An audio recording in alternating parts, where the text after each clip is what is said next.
جنوبی افریقہ کی فضائیہ کے سربراہ لیفٹیننٹ جنرل وائز مین سیم میبو نے ایئر ہیڈ کوارٹر اسلام آباد کے دورے کے دوران سربراہ پاک فضائیہ air chief marshal Zaheer Ahmed Babar صدو سے ملاقات کی۔ ملاقات کے دوران سربراہان نے پیشہ ورانہ دلچسپی کے امور پر تبادلہ خیال کرنے کے ساتھ ساتھ دونوں فضائی افواج کے مابین تعاون کے فروغ پر اتفاق کیا۔ لیفٹیننٹ جنرل وائز مین کی آمد پر پاک فضائیہ کے ایک چاق و چوبند دستے نے انہیں گارڈ آف آنر پیش کیا۔ ملاقات کے دوران chief of the air staff مشترکہ اقدار اور دو طرفہ تعلقات پر زور دیتے ہوئے انہیں پاکستان اور جنوبی افریقہ کے مابین دیرینہ دوستی کا مظہر قرار دیا۔ انہوں نے پاک فضائیہ کی جدید عسکری صلاحیتوں اور خود انحصاری کے ذریعے ایسے جدید خطوط پر استوار کر کے اپنے ویژن سے آگاہ کیا۔ ایئر چیف نے خصوصی تربیتی پروگرامز اور صلاحیت میں بہتری جیسے اقدامات کے ذریعے جنوبی افریقہ کی فضائیہ کی عسکری صلاحیتوں کو تقویت دینے کے پاک فضائیہ کے عزم کا بھی اظہار کیا۔ لیفٹیننٹ جنرل وائز مین نے پاک فضائیہ کی جانب سے شاندار مہمان نوازی پر ایئر چیف کا تہہ دل سے شکریہ ادا کیا۔ انہوں نے پاک فضائیہ کی بھرپور آپریشنل تیاریوں، اس کی ملٹی ڈومین عسکری صلاحیتوں اور پاک فضائیہ کی جانب سے ایک بااعتماد ڈیٹرنس پوزیشن برقرار رکھنے پر اس کی تعریف کی۔ دونوں فضائی افواج کے مابین مشترکہ اقدار اور باہمی تعاون کی اہمیت کا اعتراف کرتے ہوئے جنوبی افریقہ کی فضائیہ کے سربراہ نے دونوں ممالک کی فضائی افواج کے مابین رسمی تعلقات کو مزید مستحکم کرنے کی اپنی دیرینہ خواہش کا اظہار کیا۔ انہوں نے ہوا بازی سے متعلقہ شعبوں بالخصوص آپریشنل امور، مینٹیننس اور تربیتی شعبے میں باہمی تعاون کے لیے مل کر کام کرنے کی اپنی خواہش کا اظہار کیا۔ اپنے دورے کے دوران لیفٹیننٹ جنرل وائر مین کو national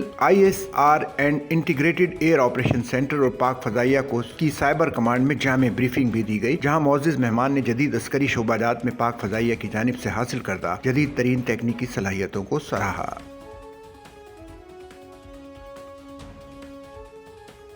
Sachal news net work کی ویڈیوز میں خوش آمدید۔ ناظرین، ویڈیو سے متعلق اپنی قیمتی رائے کا اظہار کمنٹ باکس میں ضرور کریں اور چینل کو سبسکرائب کریں۔